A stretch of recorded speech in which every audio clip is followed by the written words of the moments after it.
तर महाराष्ट्राला मिळणारी ही 6वी वंदे भारत एक्सप्रेस आहे। जालना ते मुंबई अशी फक्त 6 तासांमध्ये हे अंतर पार करणार आहे आणि ही गाडी आता अगदी काही मिनिटांमध्ये निघणार आहे। या गाडीचं लोकार्पण आज पंतप्रधान नरेंद्र मोदी यांच्या हस्ते होणार आहे। पंतप्रधान नरेंद्र मोदी सध्या अयोध्येमध्ये आहे आणि तिथून ते व्हिडिओ कॉन्फरन्सिंगच्या द्वारे या गाडीचं उद्घाटन करतील, लोकार्पण करतील।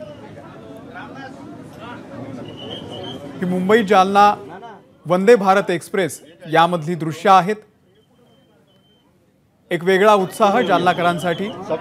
अवघ्या काही तासांमध्ये त्यांना मुंबई गाठता येणार आहे आणि विशेष म्हणजे एका दिवसामध्ये जर काही काम असेल तर ते एका दिवसातलं काम करून त्यांना परत त्याच दिवशी मुंबईला परत सुद्धा येता येणार आहे, जालन्याला परत येता येणार आहे। त्यामुळे सगळ्यांच्या दृष्टीने अतिशय सोयीची, जलद अशी ही गाडी, अनेक सोयी सुविधांनी युक्त अशी ही गाडी आता महाराष्ट्राला 6वी गाडी मिळालेली आहे, वंदे भारत एक्सप्रेस।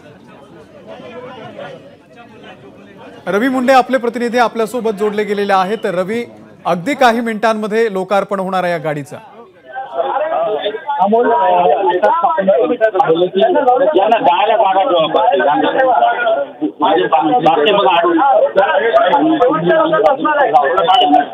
आणि केंद्रीय रेल्वे राज्यमंत्री रावसाहेब दानवे हे वंदे भारत एक्सप्रेस ट्रेनमध्ये येणार आहेत।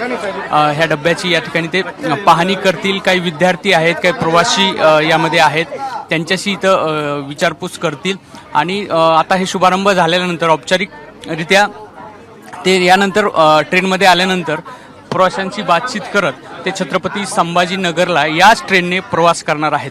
केंद्रीय रेल्वे राज्यमंत्री याशिवाय विरोधी पक्षनेते अंबादास दानवे देखील या ट्रेनमध्ये असणार आहेत आणि रेल्वे राज्यमंत्री रावसाहेब दानवे ही सगळी मंडळी छत्रपती संभाजीनगरपर्यंत या रेल्वेनं प्रवास करणार आहेत। मराठवाड्यातल्या प्रवाशांसाठी, इथल्या नागरिकांसाठी अतिशय महत्त्वाची ही बाब आहे आणि अनेक वर्षापासूनची ही प्रतीक्षा आहे। खरं तर रेल्वेची सर्वात महत्त्वाची बाब अमोल ही आहे की मुंबईला दुपारपर्यंत पोहोचून तिथलं एखादं लहानसं मोठंसं काय जे काम असेल ते उरकता येऊ शकतं, अशा प्रकारची सोय आहे मराठवाड्यातल्या प्रवाशांसाठी।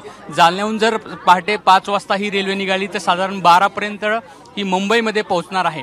केवळ 6 थांबे असणार आहेत, त्याच्यामुळे कुठेतरी महत्त्वाची सोय असणार आहे प्रवाशांसाठी आणि मराठवाड्याच्या पर्यटनाच्या दृष्टीने देखील ही खूप महत्त्वाची बाब असणार आहे।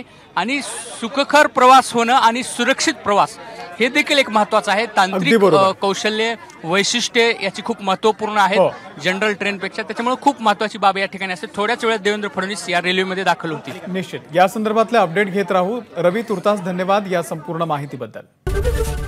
एबीपी माझा, उघडा डोळे बघा नीट।